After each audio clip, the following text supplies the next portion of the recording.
Bien, me place darles la bienvenida a una cita más, a un programa más de Una Cita con la Historia, un programa que realizamos todos los meses, patrocinado por el Ministerio de Cultura y su Dirección General de Museos, y en los estudios del Canal 54 de Radiovisión Educativa del Centro de Convenciones y Cultura Dominicana de UTESA, que gentilmente nos facilitan estas instalaciones.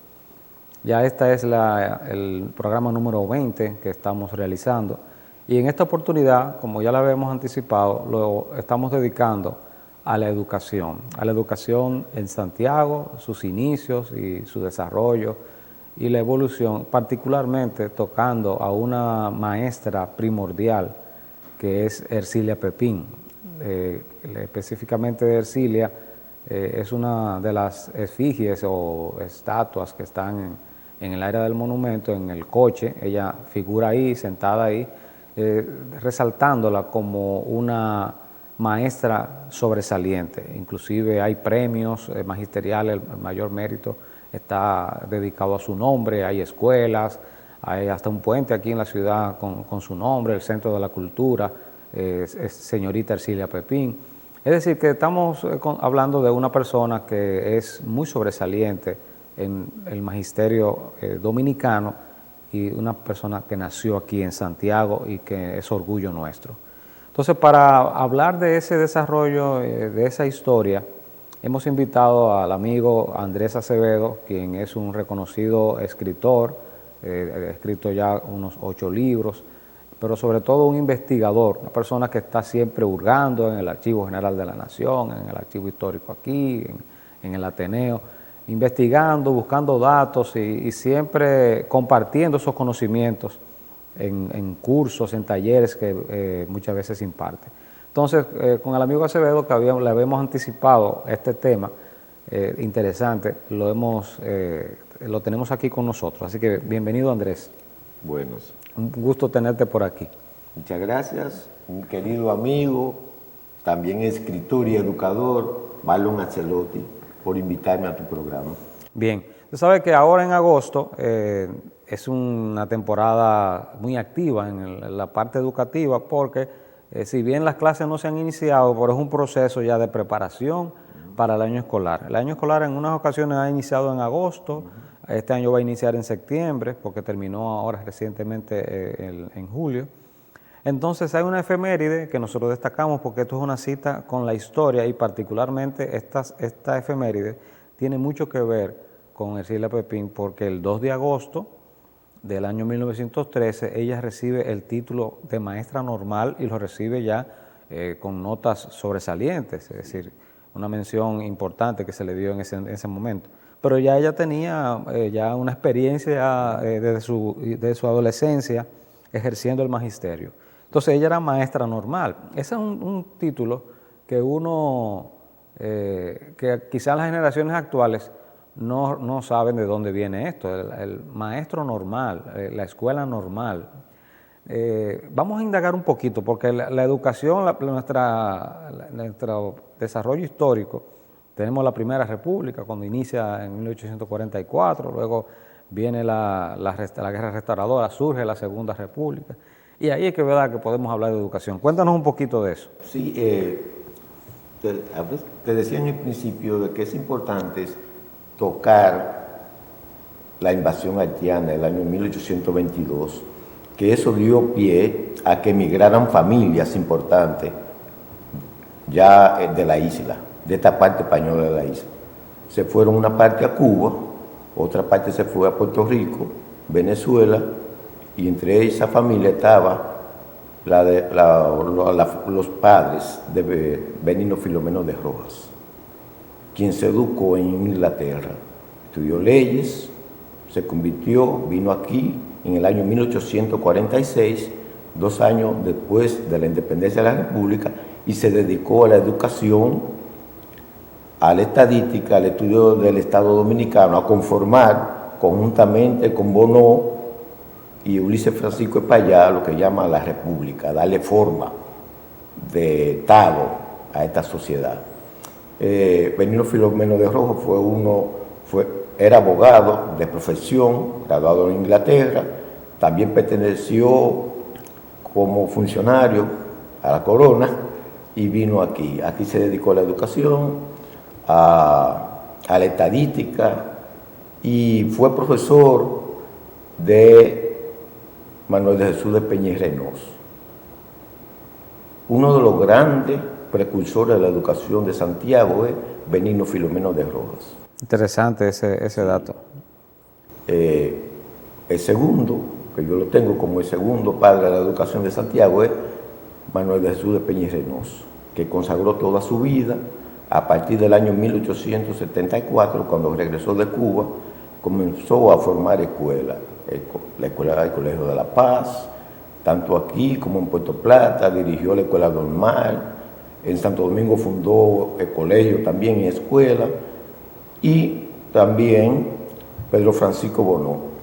Tres grandes pilares de la historia de Santiago nacieron durante la ocupación haitiana. Primero, Ulises Francisco Payá, en 1923. En 1928 nació Pedro Francisco Bono. En 1934 nació Manuel de Jesús de Peña y Reynoso. Muy bien. Y bueno, y mencionamos a Benigno Filomeno de Rojas. Que fue también, anterior, que fue en el 11. Nació en el 11. Muy bien, entonces tenemos esos pilares, ya estamos en lo que conocemos como la Segunda República. Exacto. Y sabemos que ese siglo fue conocido como el siglo de las luces, donde el positivismo era una corriente muy fuerte en la época, y el liberalismo también en las ideas. El Partido Azul era el que prácticamente dominó esa época, aunque estaba la dictadura de Lili, pero Lili era una persona, un cuadro del Partido Azul, ¿verdad? Recordamos esa época. Ese contexto histórico. Primero restaurador. Exactamente. Entonces viene esa corriente liberal, y hay un personaje puertorriqueño que inclusive descansa en nuestro Panteón Nacional, que se trata de Hostos. El papel de Hostos y cómo nos llega a nosotros también. Como tú dices, a partir de la Segunda República se revisó la Carta Magna y en la Carta se incluyó la libertad de educación y comprometía al Estado a impartir clases a nivel primaria gratuita.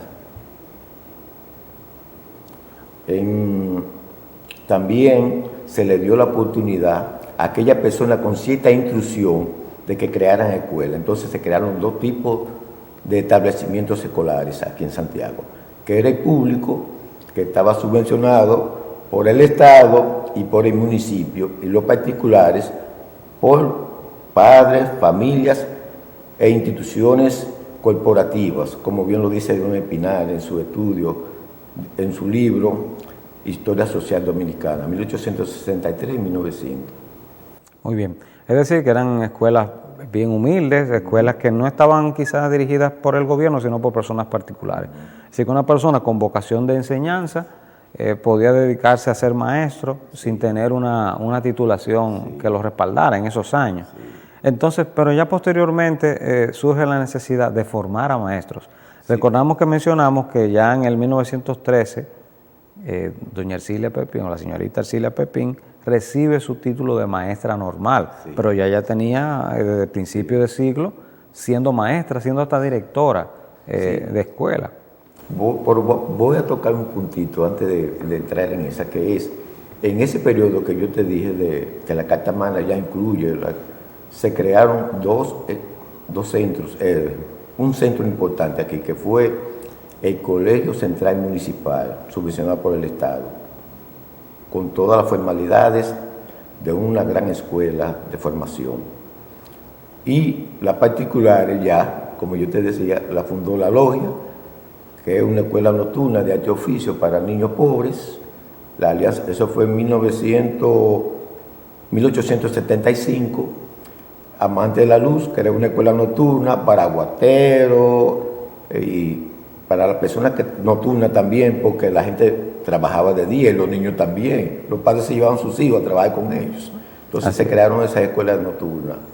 Y la Alianza Cibaeña creó en el año 1994 una escuela de arte 1894, una escuela de arte oficio para tabaqueros, para alfabetizar y enseñarle un oficio. Era como una especie de Infotep de la época. Una especie de Infotep hoy en día. Muy bien, es decir que vemos en Santiago ese deseo de progreso, de querer educar a su población, porque una población campesina, muchos adultos que no sabían ni la O, como decimos, y surge este movimiento de profesores, especialmente profesoras.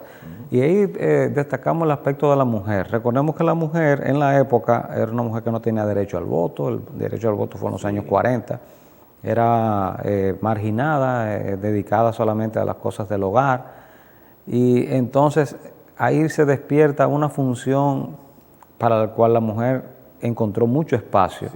Y por eso surge una cantidad de educadoras más que profesores. Los varones fueron, vamos a una cantidad menor que esta cantidad de maestras que surgen en esa época, y ahí tenemos a Ercilia Pepín como una de las más sobresalientes. Tú expusiste un tema muy importante, y es, nuestros profesores eran autodidactas, no eran graduados. Y el primer profesor graduado, según los registros que yo he visto, de Santiago de los Caballeros fue Arturo Grullón Julia, el doctor, antes de ser médico. Fue a la Santo Domingo y fue de los primeros graduados de la escuela normal, de ese grupo que se graduó en el año 1884. El doctor Grullón Julio, primer maestro graduado, ya salido de una escuela especializada. Y la característica de esa escuela normal, porque recordemos que por mucho tiempo la educación, hablando de siglos ya, estaba circunscrita a los monasterios, los monjes, los religiosos eran los que sabían leer, los libros los tenían ellos resguardados allá, la población fuera de esos monasterios no conocía de letras, vamos a decir, y la iglesia era la que tenía, vamos a decir, el magisterio, el control de lo que era la educación, y eso se rompe con la llegada de Eugenio María de Hostos aquí. ¿Y qué podemos comentar de Hostos? Para mí que la influencia del positivismo de Hostos es la influencia del positivismo de Augusto Comte en Francia. Él la estudió, un sociólogo, un pensador antillano, y vino con esas ideas de una educación más liberal, menos atada a lo que llama esos cánones religiosos, y de ahí surgió lo que llama una educación liberal, un pensamiento liberal, un pensamiento más crítico y más libertario, con ideas más propias. Sí, recordemos que en esos años con Charles Darwin y el libro El origen de las especies, trajo una revolución en el aspecto educativo, de que las cosas no eran como se pensaban de manera literal, de los 6 días del Génesis y eso. Es decir, que rompe con eso y empieza ahora a enseñar ciencias. Ciencias, exactamente. Que era algo que el currículum de esa época no lo contemplaba. Entonces, esa escuela hostosiana, que perduró hasta los años 50 de ese siglo. En 1954, cuando se firmó el Concordato. Exacto. Fue una escuela que formó una camada de profesionales y de maestros que su influencia perduró durante todo el siglo XX. Sí. La escuela normal se fundó en Santo Domingo en el año 1880 y en Santiago de los Caballeros se fundó en el año 1981, que fue el presidente Arturo Emeriño que vino a la fundación. 1881. Aquí en Santiago. Balaguer dice, y tiene razón, que solamente se fundó, pero que no hubo fruto de sus éxitos, no hubo resultado de la fundación del año 1981 aquí, sino que los resultados de esa escuela se vieron en el año 1902, cuando de nuevo entonces viene Horacio Vázquez y la funda. Entonces ahí pero todavía en el año 1902 tuvo que haber un lapso de tiempo hasta el año 1906, que fue que se graduaron los primeros maestros importantes de Santiago en esa escuela, de aquí de Santiago. Entre ellos tenemos a Rafael Estrella Ureña, que se graduó en esa primera promoción de aquí de Santiago, Ramón Emilio Jiménez, Rafael César Tolentino, Eliseo Grullón Julia, Ricardo Ramírez, José Ovidio Paulino, y Cher Victoria, los primeros graduados en la escuela normal. Ese Ramón Emilio Jiménez, hay que destacar que fue el autor de El amor del bohío, La patria en la canción. Todas esas canciones que se cantaban o se cantan todavía en algunas escuelas, a la clase que Yesora y demás. Se dedicó. Sí, esas canciones fueron compuestas por un poeta como era Ramón Emilio Jiménez de aquí de Santiago. Himno a Duarte, himno a la verdad. Sí. Himno a Mella. Muy bien. Entonces, hemos hecho ya un recuento de esos inicios modestos de la educación, los principales exponentes, precursores de lo que fue la educación aquí en Santiago particularmente, y cómo fue en ese siglo XIX tan dificultoso para el país, tan con pocos recursos realmente, se fue desarrollando. Entonces ahora vamos en el próximo segmento a destacar otros aspectos ya entrado el siglo XX, con el papel preponderante que jugó un inmigrante italiano que llegó aquí y se estableció en la ciudad, a decir de Balaguer, el más culto de todos los que llegó de esa época, y su relación con Ercilia, y cómo en ese siglo XX tan convulso que tuvimos aquí nosotros, Ercilia Pepín jugó un papel más allá de lo que fue la educación, es decir, en varios movimientos. Entonces, estos aspectos vamos a tocarlos en la segunda parte de este programa dedicado a la educación, la evolución de la educación en Santiago y el papel de Ercilia Pepín.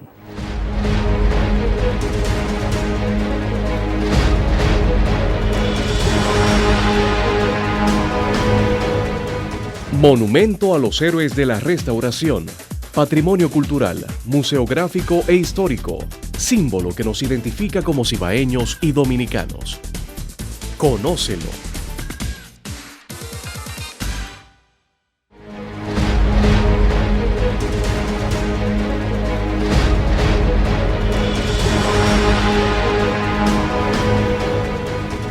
Bien, aquí regresamos de nuevo con ustedes para continuar con este interesante programa dedicado a Santiago y el aspecto de la educación, cómo fue evolucionando y desarrollando desde sus inicios en el siglo XIX y el papel importante que jugó la maestra Ercilia Pepín. Bien, entonces comentábamos en la pausa, antes de la pausa ahorita, de ese inmigrante italiano que fue Salvador Cucurulo. ¿Qué decimos de don Salvador? Sí. La educación dominicana de Santiago, principalmente, se fortaleció con la inmigración de extranjeros, principalmente cubana. Por ejemplo, García Copley, Federico García Copley, cubano, vino aquí, desarrolló una labor educativa conjuntamente con Peña Reynoso. Pero también Chile Michel hizo un gran trabajo educativo aquí, francés, establecido aquí. Pero Salvador Cucurulo, ese que revoluciona, el que todo el mundo resalta su método, su forma de... Salvador Cucurulo primero emigró a Venezuela de Italia y de allá fue a Haití y de Haití vino aquí. Era comerciante, tenía una gran formación, entonces aquí se desarrolló como educador. Y fue maestro de Ercilia Pepín. Sí, de Ercilia Pepín, de Balaguer. Sí. Y de Rosemete, de Ana Josefa Jiménez. Bueno, uno lee a todos esos literatos y no deja de resaltar los valores que aprendieron de Salvador Cucurulo. Entonces, la época que le toca vivir a doña Ercilia Pepín es una época de ejercer su magisterio, una época muy compleja, muy difícil, la época del Concho Primo, de las revoluciones, de la ocupación norteamericana. Entonces, ahí viene el aspecto que más allá de ser educadora, ella ejerció un papel importante en el nacionalismo, en inculcar el patriotismo en las escuelas. Sí. ¿Qué medidas que todavía prevalecen en las escuelas de hoy fueron iniciadas por ella? Sí. ¿Qué podemos mencionar? Fue una gran educadora, activista cultural,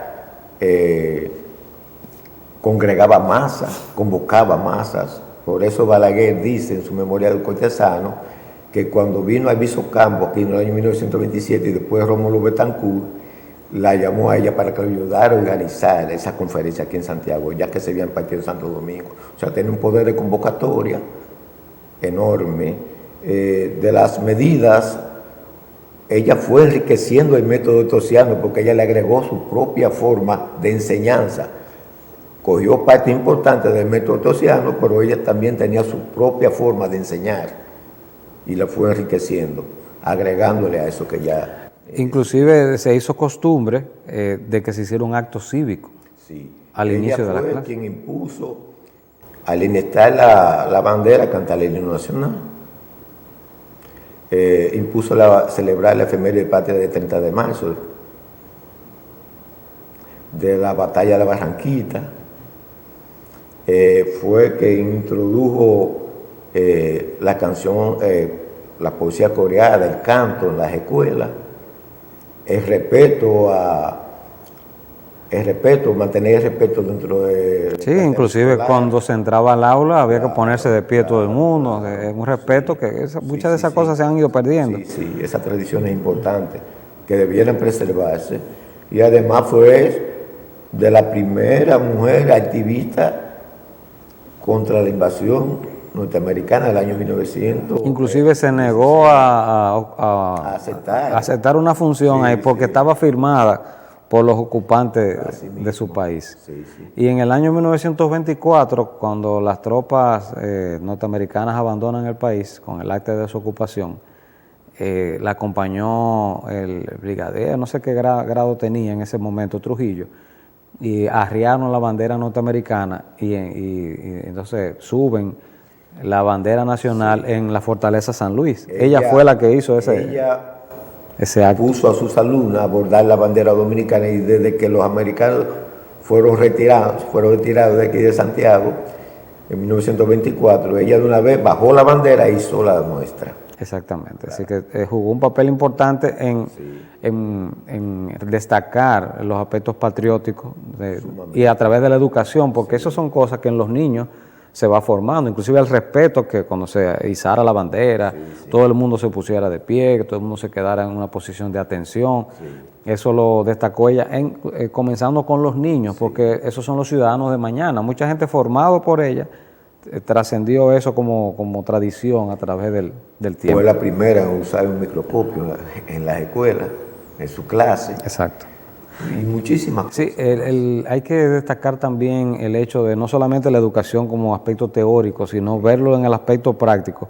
Introdujo a la educación, por eso es que se lo considera una maestra primordial del país, no de la ciudad, de introducir laboratorios. Así que no solamente fuera a darle ciencias naturales. Ciencias naturales y conservaba, disecaba animales. Exactamente, de hacer experimentos en laboratorios con los escasos aparatos de entonces, pero comenzó con esa función. Es decir, crear vamos a decir, y también aspectos importantes, como fue la educación en el idioma inglés. Sí. Era músico también, estudió música, sabía inglés. Y... Así que su nacionalismo, hay que destacar ese aspecto, su nacionalismo no era anti-norteamericano en sí, porque consideró la ventaja que había de que el estudiante dominicano aprendiera el inglés para poder desenvolverse en el mundo moderno de hoy, que el inglés estaba y sigue siendo el idioma número uno en aspecto en el mundo. Ercilia Pepín fue de la primera en sumarse a la campaña para que se creara el Instituto Profesional aquí en Santiago, y cuando se instaló en 1915, fue la primera en inscribirse en la carrera de medicina. Sí, es una especie de universidad en la época. Claro. Y otras conquistas o cosas que se ven en la escuela de hoy nacen con ella. Claro. Particularmente, por ejemplo, está el uso que fueran uniformados a la escuela. Eso viene de obligar a los padres a que mandaran a sus hijos a la escuela, adultos también. Sí, así que fue una gran motivadora para que la educación realmente se hiciera de una manera más formal, que no existiera esa forma de antes que era improvisado. Así que la educación tuviera una base firme y realmente su trabajo ha prevalecido a través del tiempo. Sí. Entonces, ¿qué pasó con ella ya después de la salida de los norteamericanos de aquí, esos últimos años? ¿Qué podemos comentar? Ella siguió consagrada a su educación, pero tuvo un percance cuando la muerte de los Peroso. Que eran maestros. Uno era maestro, uno era abogado, que era juez. Y Andrés Peroso, ¿verdad? Andrés Peroso. Y profesor de educación cívica era uno, de la escuela normal. Entonces ella puso la bandera del colegio que dirigía a media asta, y también lo hizo Sergio Ramírez, el profesor. Eso estamos hablando del año 1932. 32. Entonces eso molestó al gobierno y fueron cancelados. Cada quien decidió dedicarse a la educación particular, privada. Ellos siguieron con su vocación, lo único que no le fue tan bien porque hay un grupo de intelectuales, educadores, que al presidente Estrella Ureña caer en desgracia con Trujillo, ellos también arrastraron eso. Sergio Ramírez, Augusto Ramírez, fue uno de ellos. R.C. Tolentino, que era de la gente allegada, son los educadores de Santiago que crecieron juntos. Cuando Estrella Ureña cayó en desgracia, cayeron ellos también. Entonces, Sergio Ramírez fue cancelado también conjuntamente con Ercilia Pepín. Él se dedicó... Sergio Hernández, ¿no era? Sergio Augusto Hernández. Sí. Jiménez. Entonces él... Sergio Ramírez es el nicaragüense. Sí. Él instaló una escuela en la logia, la que queda ahí en la Beler, la Orfelo, y sin embargo por la represión de los aparatos de Trujillo, él tuvo que cerrar la escuela. Se dice que se suicidó, según los documentos que yo... Hay un... para no dejarlo de mencionar el aporte de ella, el tema del desayuno escolar. Inició con ella, es decir, fue una propuesta de ella y una iniciativa de ella de esa época, darle un desayuno escolar a los niños para que comenzaran, ¿verdad?, con bien preparado su cuerpo, porque era una miseria también que se vivía en ese tiempo. El aspecto del feminismo, la lucha por el voto, voto de la mujer. Ahí hay una frase que se está colocando en las imágenes, donde ella le hace un llamado al legislador para que destaque, le dé oportunidad a la mujer para expresarse. Míralo acá, que le otorga a la mujer el privilegio que el derecho público le va otorgando, es decir, que le diera la oportunidad de votar. Votar en una época, no lo que sucedió después en el 42, que se le dio el derecho, pero era una mamotreto de elecciones en medio de una dictadura. Esto era para que hicieran un ejercicio libre del voto. Es decir, que ella fue también una impulsora de la causa o la lucha feminista de esa época. Y no solamente eso, también identificada con las luchas libertarias de otro pueblo. Por ejemplo, le mandó una carta en el 38 a Sandino, con su bandera de Nicaragua, había dado aquí por la Sultana. Sí, eso le mandó esa al general de Hombres Libres. Sí. La bandera de Nicaragua bordada por dominicanos, es decir, por santiagueros. Muy bien, es decir, que su papel es importante, destacándola en una vida de 52 años, porque muere en el 1939, fruto de unas dolencias renales que venía ya arrastrando. Entonces, pero su impronta ha marcado tanto a la educación dominicana que, como decíamos al principio, el principal premio al magisterio lleva su nombre y se le ha honrado de múltiples maneras, pero la manera mayor para honrarla es levantando esa bandera del patriotismo, de inculcar los valores del patriotismo, del civismo, de esa escuela ostosiana, que hay que destacar que era libre de supersticiones y de cosas, y destacar el aspecto científico que debe tener siempre la escuela. Ercilia Pepín es de la educadora dominicana donde más bibliografías se han hecho.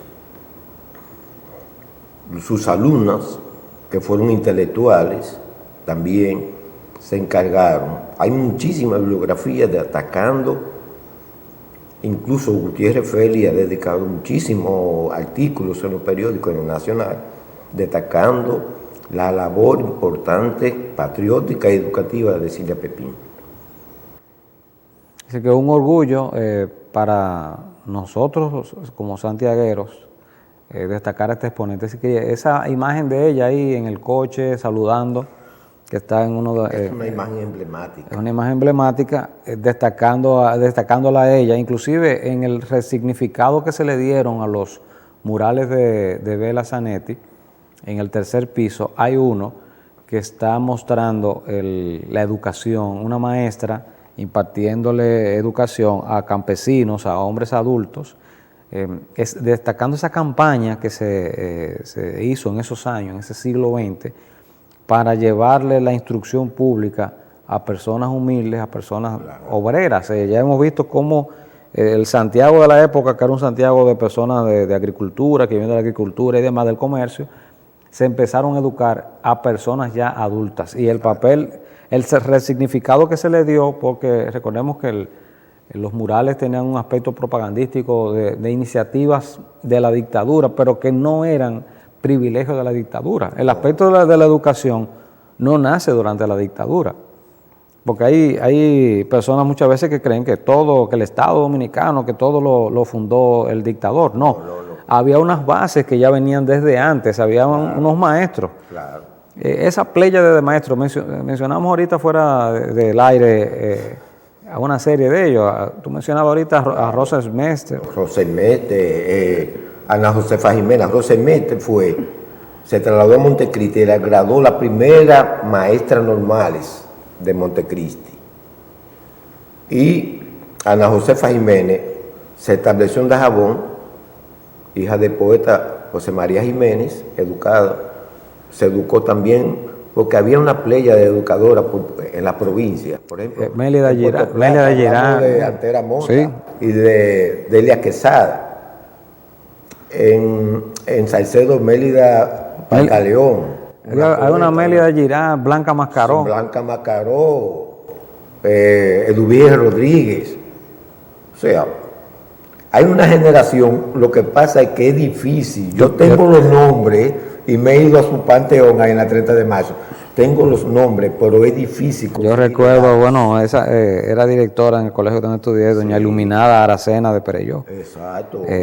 Mis tías, Italia, América y Patria Ancelotti también fueron maestras de esa época. Emilia Heró. Claro. Muchísimas. Hay una generación de mujeres educadoras, pero que no están recogidas en libros. Por ejemplo, Silvia Pepín, sí, Rosa Mete, Ana Josefa Jiménez, yo escribí algo en estos días, pero hay que destacar la labor, escribir la historia de cada una de ellas.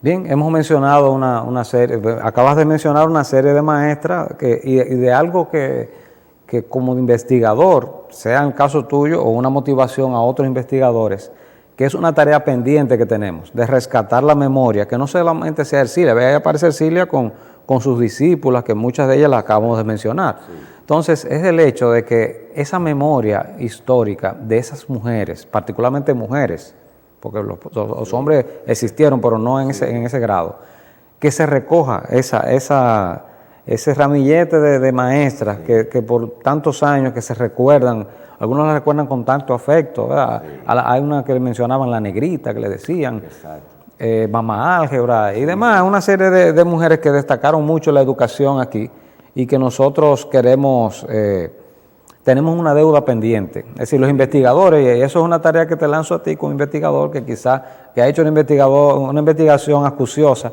de estas personas, que puedan ser traídas para que les sirvan de paradigma, de ejemplo a las generaciones presentes, a las maestras y maestros del presente, que vean que detrás de ellos hay unas precursoras que hicieron, que todo lo que nos vemos ahora no vino al azar, sino que vino de un trabajo, sí, y que debemos preservar y mantener en alto. Sí. Así que muchas gracias, Andrés, por aceptar nuestra invitación para este programa tan interesante, donde tocamos de manera, en media hora, tocar todos estos aspectos. Siempre no es tan fácil hacerlo, pero qué bueno que lo hicimos de una manera muy amena. Sí. Agradecemos mucho tu participación. Y muchas gracias a ustedes por su fiel sintonía a estos programas que pretenden llevar educación, aportar y ver que esos personajes que usted ve ahí en el área monumental jugaron un papel importante, en este caso de la maestra Ercilia Pepín, una figura clave para el desarrollo y la evolución de la educación en la ciudad de Santiago. Hasta un próximo programa.